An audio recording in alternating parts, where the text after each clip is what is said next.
Well, talk about a bombshell. Just when I thought life couldn't throw any more surprises my way, John drops a bomb on me. He wants a divorce. And not just any divorce, he wants to ditch our responsibilities as parents. Nice timing, right? I mean, who does that at a funeral? As if my shock wasn't enough, John goes on about some woman he wants to marry who's allergic to the idea of kids. And here I am, thinking Charlie's struggles are the only weight on my shoulders. Turns out, I've been footing the bill for his medical bills and child support just to keep my bank account on a downward spiral. And then he has the audacity to call it a relief?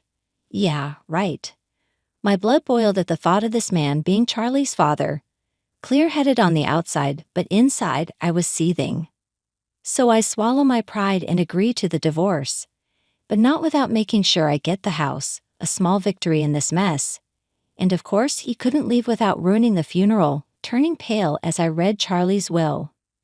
The tension in the room was thick enough to cut with a knife, but I knew it was time to fight back. Hi there, I'm Natasha, a 42-year-old housewife turned freelance translator. I used to be tied to a company, but now I enjoy the freedom of working for myself. My husband John, 3 years my senior, was once a client at my old job. We tied the knot when I was 29, and the following year, our son Charlie came into the world.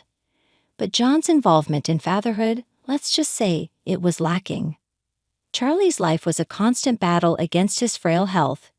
Despite my guilt over not being able to give him a stronger body, he faced every medical setback with incredible bravery. For 12 years he fought, but when he hit 12, things took a turn for the worse. His small body couldn't handle the strain anymore, and as the rainy season hit, so did a relentless cough. Hospital visits became routine, treatments a daily ordeal, but his condition only worsened. Mom, sorry for being hospitalized again. Don't be sorry, you're going to get better, right? Yeah, I'll try my best, Charlie said with a weak smile. I felt tears welling up, but I couldn't cry in front of him. I held it in as best I could. When Charlie finally fell asleep for a bit, I called John, but no matter how many times I called, he didn't answer. Maybe he was at a business meeting, so I switched to messaging. John's reply came the next morning. Seeing his message, I called him immediately. This time he picked up right away. What now? So early in the morning. Don't what now me?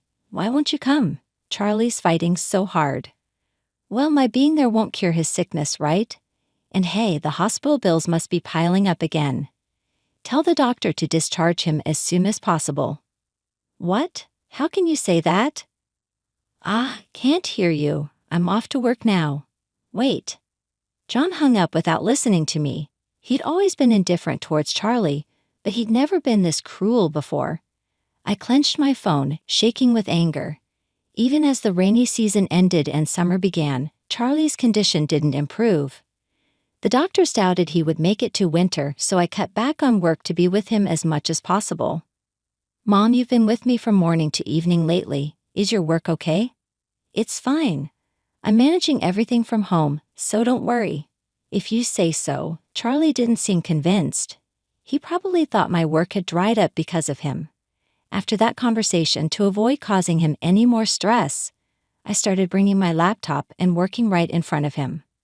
Charlie loved books and spent most of his days reading. He also liked studying and would join the hospital school when he felt up to it. I wanted to let him do anything he wished, but John, on the other hand, seemed very displeased with me, not only avoiding visiting Charlie but also constantly complaining at home. Hey, is that kid still not discharged? Staying in a private room, huh? What a waste of money. How can you say that when your son is fighting so hard? Why don't you visit him for once? I'm busy, okay? You visiting him is enough. John never changed his attitude and never visited Charlie in the hospital, even though he was Charlie's father.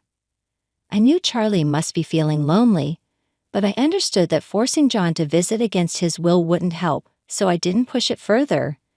By this time, John often came home late, reeking of alcohol. He claimed it was for client entertaining, but the lipstick on his laundered shirts and receipts from hotels hinted at an affair. He couldn't make time for Charlie but had time for some other woman.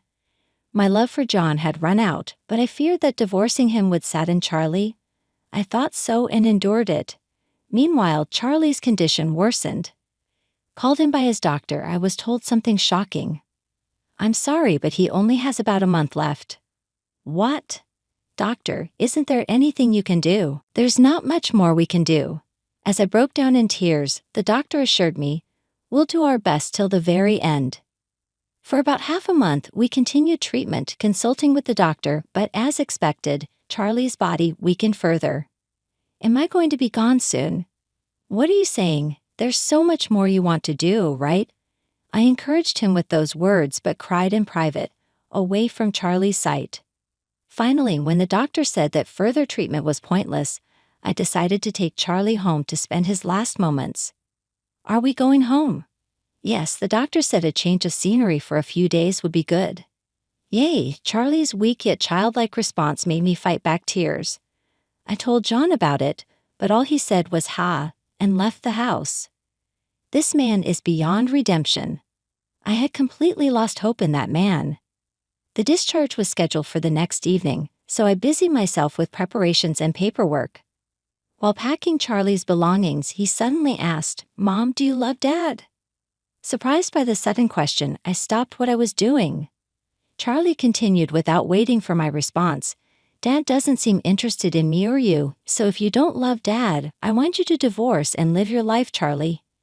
He must have realized that things weren't going well between John and me. But as a parent, I couldn't let him worry about us till the end. I quickly put on a smile and replied, "What are you talking about? I love your dad, and he cares about us too. He's just too busy to visit, so don't worry, okay?" But okay. I guess Charlie didn't seem convinced, but he stopped pursuing the matter after that. He fell asleep, and I breathed a sigh of relief by his side. 2 days later, Charlie passed away at home. John never showed up till the end, and I stayed by Charlie's side, holding his hand. "Charlie, Charlie," I cried out loud, clinging to his cooling body, remembering everything from the moment he came into my life. The doctor and a nurse who had been with us since Charlie was young came to mourn with us and explained the next steps. One of them handed me a letter from Charlie's bag. "This is from Charlie. He said to give it to you if anything happened." From Charlie, I received the letter expressing my gratitude to the doctor and the nurse. I was alone without John's help, and Charlie was suffering from his illness. I can only be grateful to those who kindly supported us through this difficult time. After they left, I opened the letter beside Charlie. The content made me cry out in surprise. "What is this?" Charlie's letter contained not only his gratitude but also something shocking. Reading it, I felt my blood boil. Even as the funeral director came to discuss arrangements, my mind was full of the letter's content. Still, I had to decide on the details for Charlie's sake, planning a small, homey funeral. Then the day before the funeral, John finally showed his face, still reeking of alcohol. I had no energy left to confront him. John, noticing my exhaustion, casually commented, "You've aged," as he took out more alcohol from the fridge to drink. "Tomorrow is Charlie's funeral. Where have you been?" "I told you I was at work. What's with all these complaints? Why did I marry such a man? No, without him, I wouldn't have met Charlie." My mind was in turmoil. Charlie is no longer with us. Oh yeah, that's right. His attitude, as if Charlie was some distant relative, filled me with a simmering anger. But arguing with him was pointless, so I decided to focus on the funeral arrangements for the next day. Lucky me, no more child-rearing expenses. Let's get divorced. What? I couldn't hide my shock when John suddenly said this during the funeral preparations. I knew he was selfish, but this was too much. There's a woman I want to marry, but she doesn't want kids, so with Charlie alive, the child support and medical expenses would drain my money. Ah, what a relief. How terrible. I felt a chill run through me that such a man was Charlie's father. As my head cleared, my anger boiled over. I agreed to the divorce right then. "I'll take the house, so get out as soon as you can. Just wait until after the funeral." "Fine." With that, John left. On the day of the funeral, I read Charlie's will. John turned pale while relatives glared at him with fierce faces. Now it was time for my counterattack. The will I read, written by Charlie, exposed John's affair. Until I read the will at the funeral, John had been playing the role of a grieving father, crying loudly. How? How could such a letter? No, it's not true. It's a prank, right, Natasha? I felt sorry for not visiting because of work, but this is too much. John tried to deny it, appearing very pathetic. I silently took out an envelope from my bag and thrust photos in front of John. What? You took pictures? Troubled by being caught in a photo? Like being seen with the woman you're arm in arm with in this picture? No. As John stumbled over his words, his face still pale, I smiled sweetly and asked the relatives to pass around a few photos I had. Whispers of disgust and small cries of shock arose from all around. Despicable, not visiting his frail son but with this woman in such a scandalous manner. The glares at John intensified, and he slumped down in his seat. I then presented John with the divorce papers. He looked up at me in shock, his voice cracking as if he was about to cry. You didn't pay attention to me because you were always nursing him. It was just a fling. Forgive me. I don't want a divorce. Not paying attention? You're not a child. I repeatedly asked you to help me nurse him, but you always ran away, claiming work as an excuse. But nursing is dirty. As soon as John said that, he disappeared from my view. When I looked down, he was crawling on the floor with my father-in-law standing over him, breathing heavily. What do you mean nursing your own son is dirty? Enough with the jokes. A parent who doesn't care for their child isn't a parent at all. You're the lowest of the low. My in-laws had always adored Charlie. They celebrated every hospital discharge with a meal, bought Charlie his favorite things, and never missed a visit. They had been covering for John, believing his excuses about being busy at work, never imagining their own son could be such a disgrace. Tears streamed their faces as they glared at John, who sat in disbelief, clutching his cheek where he'd been struck. Natasha, I'm so sorry. We had no idea. If we knew he was such a man, we would have encouraged you to divorce him sooner. We are truly sorry. They began to bow deeply, and I hurried to lift them up. It wasn't their fault. Charlie loved his grandparents, and their presence was one reason I hadn't divorced John. You guys are not to blame. Look, Charlie's letter says thank you and stay healthy. Charlie and I both love you very much. Natasha, thank you. Sorry, Charlie. My mother-in-law hugged me, sobbing quietly. My father-in-law was also crying, apologizing to me. John, finally coming to his senses, stood up and pointed at me, yelling, "Don't be ridiculous. She's just an old lady who couldn't even take care of her husband, a failure of a wife." John, you. As my father-in-law lunged towards John, I stepped in front of John. He looked at me with a fearful yet defiant glare. What, you got something to say?